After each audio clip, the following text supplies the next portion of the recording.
Ontem, mais uma decisão que, de certa forma, empareda o presidente da República, Jair Bolsonaro, e o governo federal. O ministro Alexandre de Moraes tomou uma nova decisão, reafirmando, de certa forma, aquilo que já havia sido decidido anteriormente por outro colega, o ministro Marco Aurélio.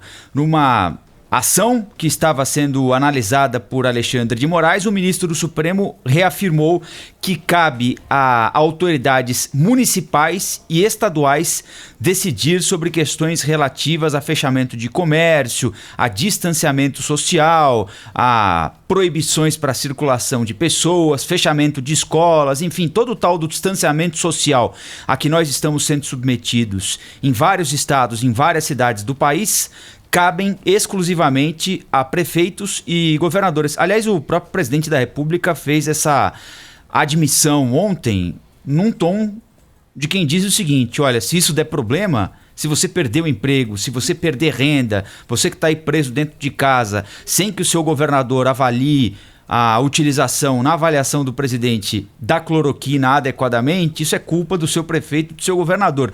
Cobre dele se depois você perder o emprego ou perder metade do salário. Foi mais ou menos nesse tom, mais uma vez, a que o presidente da República se referiu às medidas de distanciamento social.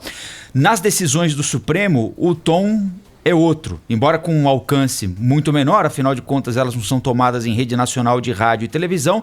Ontem, o que o ministro Alexandre de Moraes diz no despacho dele é que governadores e prefeitos têm adotado as medidas consideradas corretas pelas autoridades sanitárias e pela Organização Mundial da Saúde. Qual é a diferença entre a decisão do Marco Aurélio, tomada há 10, 15 dias, e a decisão de ontem do ministro Alexandre de Moraes? O ministro Alexandre de Moraes vai um pouquinho além.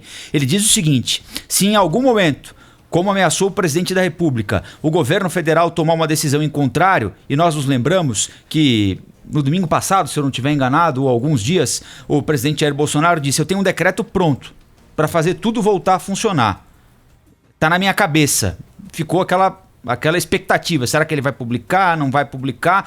No domingo, no Canal Livre, o presidente da Câmara dos Deputados, Rodrigo Maia, disse o seguinte: ele sabe que não pode assinar.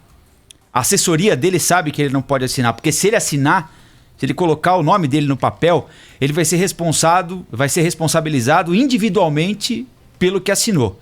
E aí a conversa é outra. Então era muito mais jogo de palavra, era muito mais retórica, mas agora está explícito na decisão, ainda solitária, tomada pelo ministro Alexandre de Moraes, mas diz o seguinte: prevalecem as decisões de prefeitos e governadores, mesmo que no futuro próximo exista uma decisão da União dizendo o contrário. Então, se por exemplo São Paulo mantiver por muito mais tempo isolamento social e uma decisão federal disser o seguinte: não há mais necessidade de distanciamento social, podemos voltar à vida normal, prevalece o que São Paulo ou qualquer outro estado decidir.